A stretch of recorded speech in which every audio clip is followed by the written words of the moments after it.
Hey everyone, welcome back. ये वांगशन fan fiction है a long time love. ये उसका पार्ट 18 है। प्रीवियस पार्ट की लिंक डिस्क्रिप्शन में है, आप वहाँ पर चेक कर सकते हो। तो चलिए बिना देरी के शुरू करते हैं। हम लोग यहाँ पर विंग को देखते हैं जो फिर से वांगशी को लेकर इनसिक्योर फील कर रहा था। उसे वैसे ही इल्यूजन आ रहे थे। जैसे ही विंग की आंखें खुलती हैं उसकी आंखों से आंसू आने लगते हैं। विंग अपनी बैली पर हाथ रखता है। मैं तो ये भी नहीं चाहता कि अगर मैं ना रहूं तो कल को वांगशी मुझे भूल जाए। ये हर्ट करता है मेरे दिल में, ये सोचकर कि मैं वांगशी की ज़िंदगी से पूरी तरह से गायब हो जाऊंगा। विंग को उसकी बैली में पेन फील हो रहा था। वांगशी रूम में एंट्री करता है। वांगशी विंग को बुलाता है, विंग। लेकिन जैसे ही विंग वांगशी की तरफ देखता है, वांगशी देखता है कि विंग रो रहा है। ये देखकर वांगशी बिल्कुल घबरा जाता है। उसकी आंखें बड़ी हो जाती हैं। वह जल्दी से विंग के पास जाता है। वह विंग को अप्रोच करने ही वाला होता है कि विंग बीच में अपना हाथ ले आता है। विंग वांगशी को देख रहा होता है।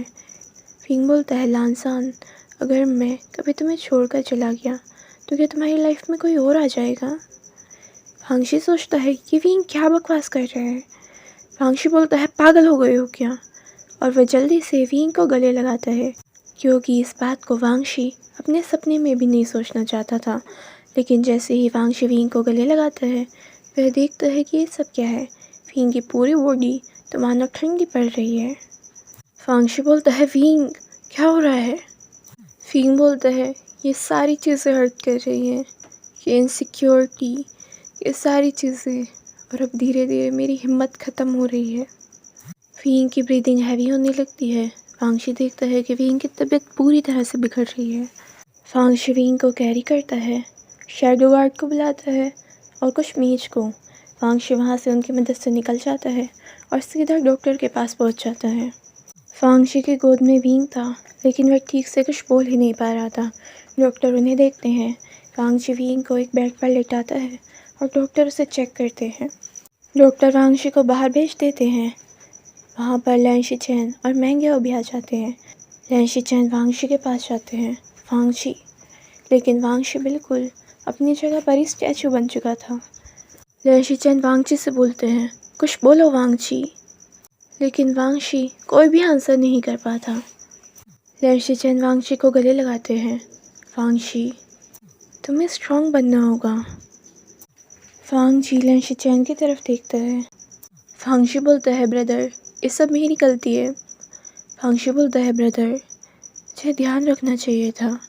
लैन शिचेन बोलते हैं, क्या हुआ वांगशी? वांगशी बोलता है, ब्रदर, विंग ने प्रेग्नेंट होने के लिए ग्रीन विच की किसी स्पेल का इस्तेमाल करा था। ये सुनते ही लैन शिचेन और मैंग्याओ दोनों ही हैरान हो जाते हैं। लैन शिचेन बोलते हैं, ये क्या कह रहे हो तुम वांगशी? वांगशी बोलता है, ब्रदर, मैं फेल हो गया। लैन शिचेन वांगशी को संभालते हैं, वांगशी, और वह देखते हैं कि वांगशी की आंखों में आंसू हैं।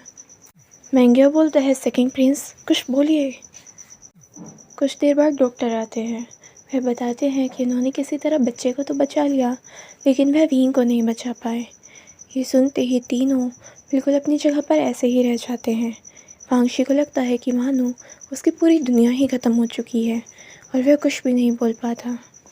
वांगशी बोलता है, मेरी गलती है, मुझे समझना चाहिए था। लैन शिचेन वांगशी को संभालते हैं, नहीं वांगशी।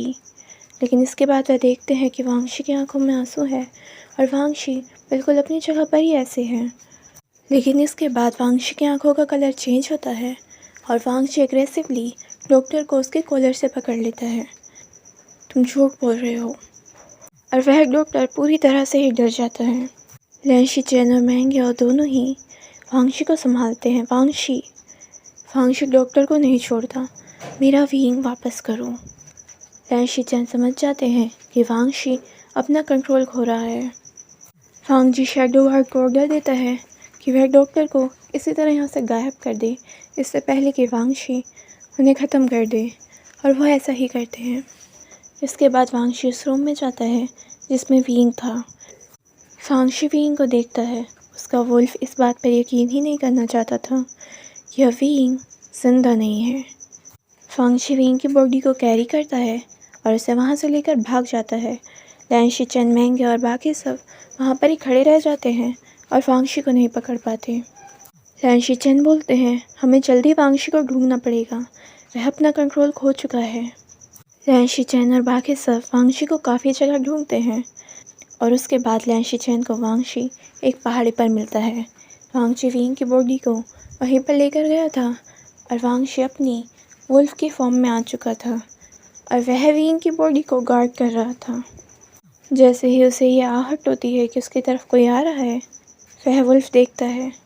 लैंशी चैन और बाकी सब उस वुल्फ को देख रहे होते हैं। लैंशी चैन बोलते हैं, यह वांगशी नहीं है, ये उसका वुल्फ है और वो किसी को भी नहीं पहचानेगा। वांगशी का वुल्फ किसी पर भी हमला करने के लिए तैयार था जो कि उनके पास आता। लैंशी चैन बोलते हैं, हमें किसी तरह वांगशी को रोक नहीं होगा। वह सभी वांगशी के पास जाने का ट्राई करते हैं लेकिन फेल हो जाते हैं। उनके काफ़ी सारे शैडो गार्ड भी घायल हो जाते हैं वांगशी के पास जाने के चक्कर में। लैंशी चैन बोलते हैं, ध्यान से, क्योंकि वांगशी इस वक्त कंट्रोल से बाहर है और वह किसी को भी मार सकता है। इसके बाद लैंशी चैन फिर से ट्राई करते हैं लेकिन वह फिर से फेल हो जाते हैं। लैंशी चैन देखते हैं कि वांगशी विंग की बॉडी को पूरी तरह से गार्ड कर रहा है। लैंशी चैन वांगशी को ऐसे नहीं छोड़ना चाहते थे जिस वक्त वह कंट्रोल से बाहर है और वह नहीं चाहते थे कि वांगशी हमेशा ऐसे ही रह जाए। लेकिन अब उन्हें समझ में भी नहीं आ रहा था क्योंकि वह काफ़ी देर से ट्राई कर रहे थे लेकिन वह वांगशी के थोड़े से पास भी नहीं जा पा रहे थे। लैंशी चैन वांगशी को यकीन दिलाना चाहते थे कि वह उसे कुछ भी हार्म नहीं करेंगे, लेकिन वांगशी का वुल्फ शांत ही नहीं हो रहा था। इसके बाद वहाँ पर मैंग्याओ भी आ जाता है। मैंग्याओ के हाथ में एक बेबी था जो कि विंग का था। लैंशी चैन मैंग्याओ को देखते हैं, तुम यहाँ क्या कर रहे हो? और वह देखकर हैरान हो जाते हैं कि मैंग्याओ अपने साथ बेबी को भी ले आया। मैंग्याओ उस बेबी को लेकर वांगशी की तरफ बढ़ने लगता है। लैंशी चैन मैंग्याओ को रोकता है। मैंग्याओ इशारा करता है कि वह सोच समझ के कुछ कर रहा है, लेकिन लैंशी चैन इस चीज़ को देखकर टेंस हो जाते हैं क्योंकि मैंग्याओ वांगशी की तरफ बढ़ रहा था और साथ में बेबी को लेकर भी। वांगशी मैंग्याओ की तरफ गुस्से में देखता है, लेकिन मैंग्याओ बिल्कुल शांत होकर वांगशी की तरफ बढ़ता है और वांगशी के सामने उस बेबी को रख देता है। वांगशी इतनी ही दूरी से उस बेबी को देख रहा था लेकिन कुछ भी नहीं बोलता।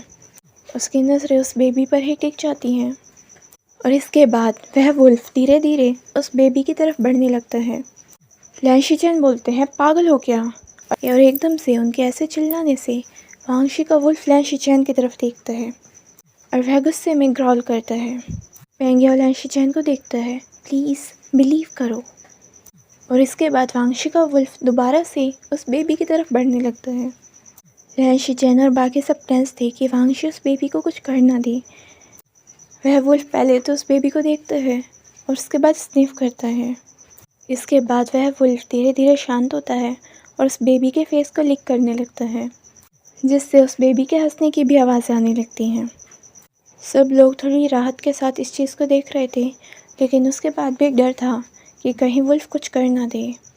इसके बाद वांगशी अपनी इंसानी फॉर्म में आ जाता है, वहीं ज़मीन पर गिर जाता है, उस बच्चे को देख रहा होता है और उसकी आंखों से आंसू आने लगते हैं।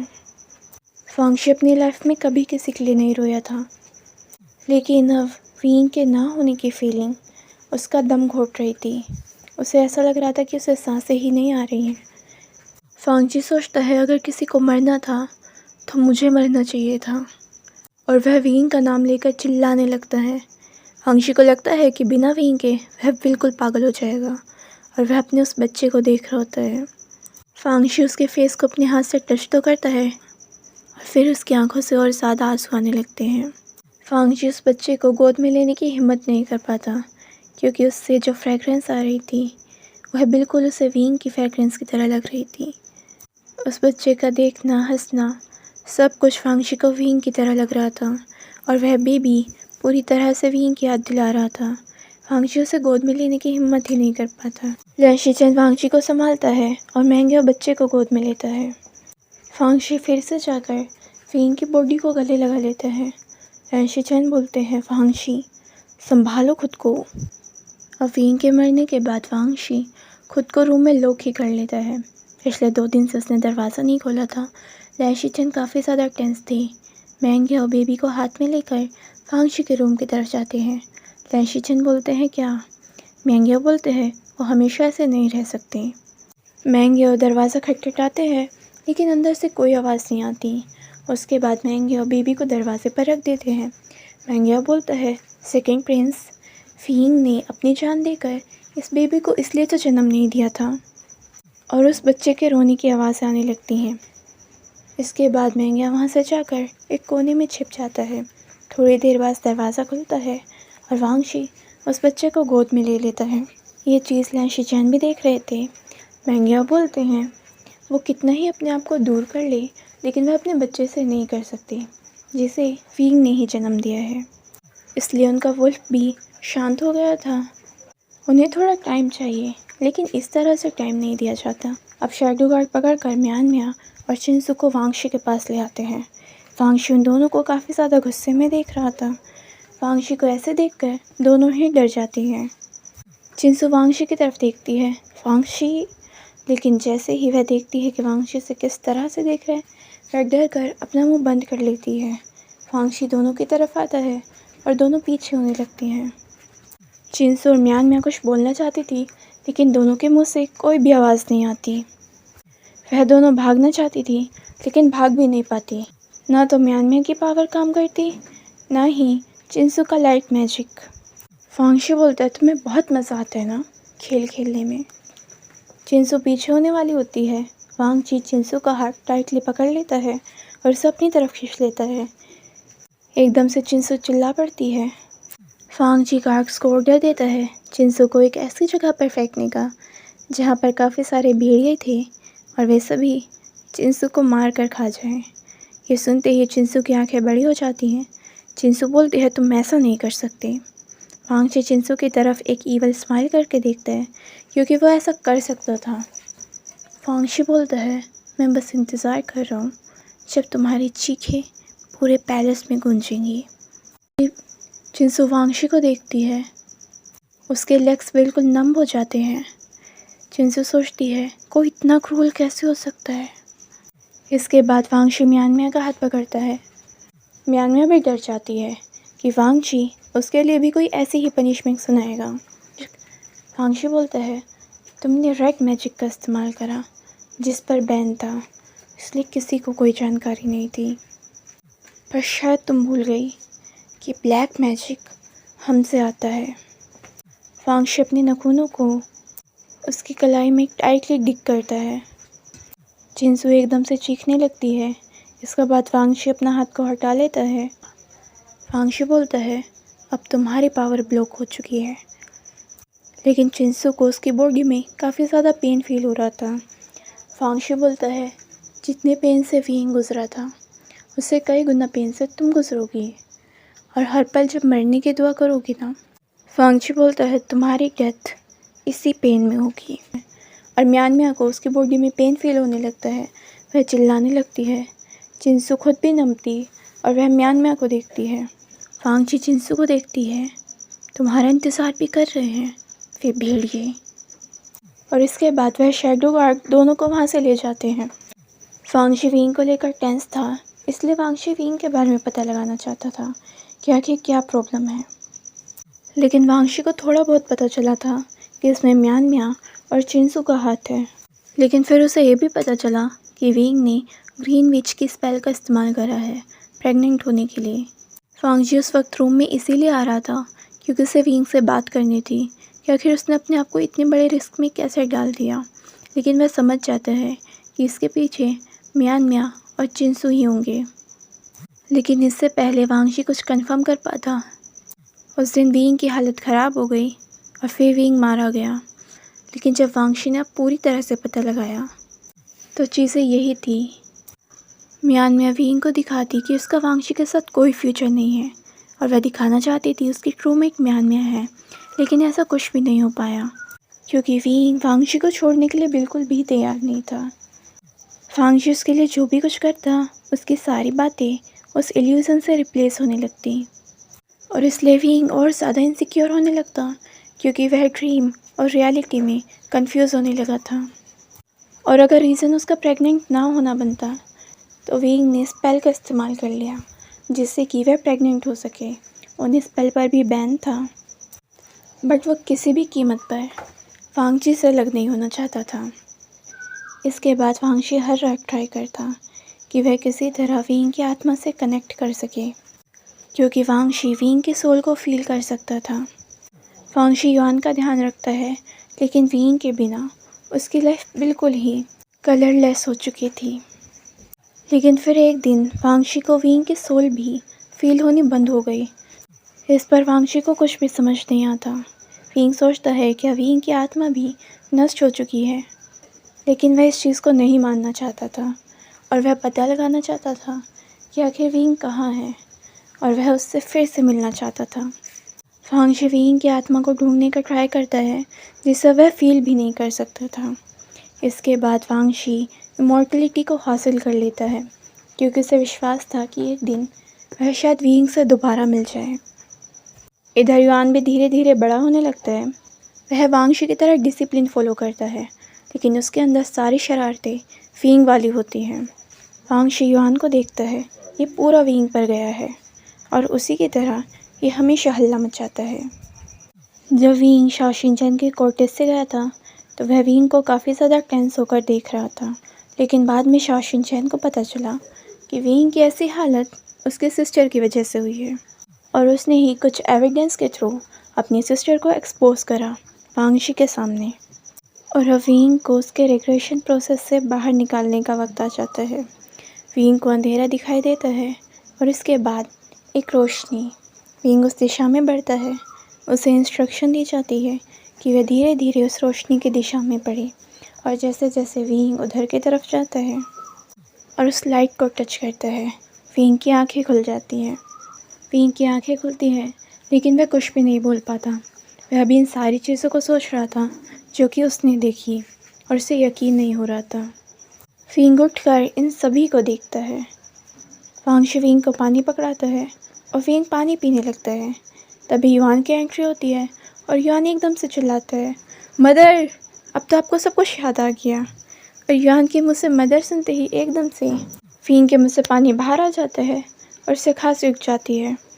वांगची विंग की बैग को रब करता है और इसके बाद विंग युआन को गुस्से में देखता है। तो फ्रेंड्स, आज के लिए बस इतना ही। अगर आपको ये पार्ट पसंद आया है तो प्लीज़ वीडियो को लाइक कर दीजिए, और चैनल नहीं किया सब्सक्राइब तो प्लीज़ कर दीजिए। Thank you.